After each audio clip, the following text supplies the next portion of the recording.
what's up, slackers? You know, by this stage in the game, most of us know what the term jump the shark means. And we should, because it's our term. We made it up.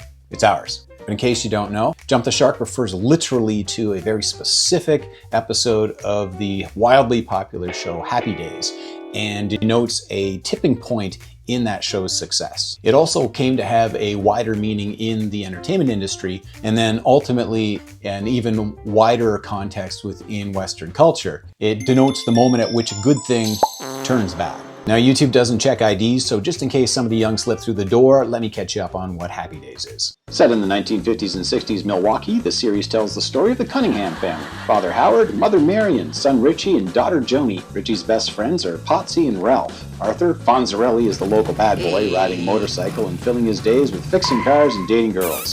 During the show's run, Richie leaves home to join the U.S. Army. I didn't know that.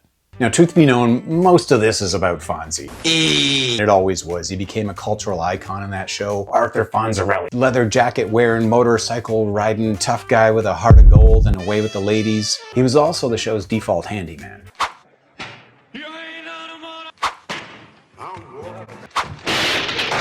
That guy could fix anything, except the show, after he jumped the shark.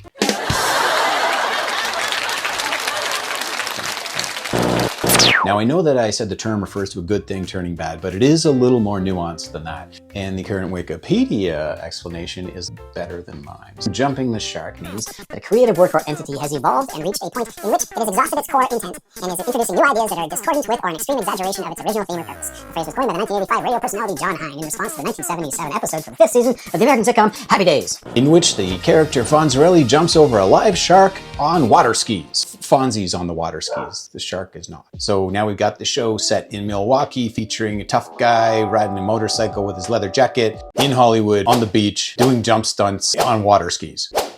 So, a little different. In a term more commonly used by today's kids, pretty fucking cringy. And that's what we're here to talk about today. Because I think Gen X has jumped the shark. Never gonna die! I think it'd be fair to say we've peaked in terms of our cultural contributions to the zeitgeist. That doesn't mean we're done, it just means that we're not in the spotlight anymore. We're no longer conducting traffic at the intersection of culture and style. But that's okay, no fears. It just frees us up for our next role.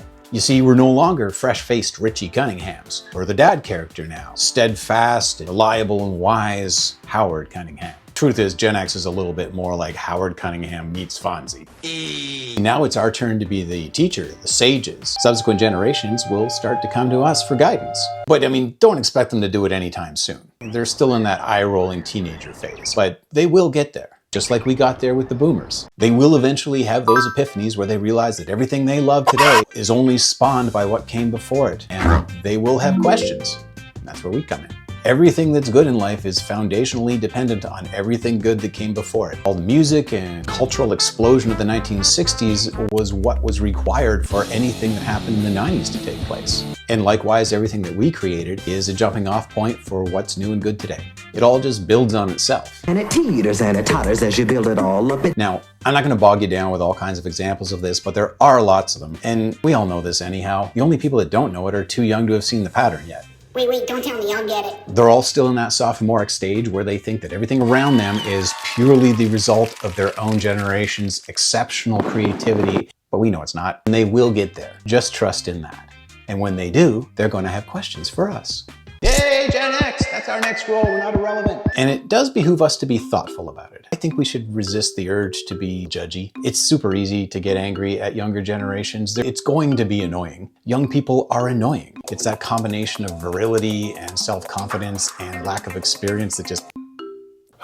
But we all go through it. And the point is that we all come out the other end of it different. And, you know, I understand it's not just as cut and dry as that. It's not a perfect process. It's not simply about what generation you're a part of. There's room for personal variance in terms of character. Personal character isn't ever going to stop being a thing. Some people are talented, generous, thoughtful. Some people are just assholes. And to illustrate that point, you don't even need to look any further than the cast members in Happy Days and what they've done since. Ron Howard went on to be one of the best movie directors of his generation. Henry Winkler, still regarded as one of the nicest people to ever call himself an actor. If you need any proof of that, just go check out the Smartless episode where the boys interview him. They just fawn over him the entire time.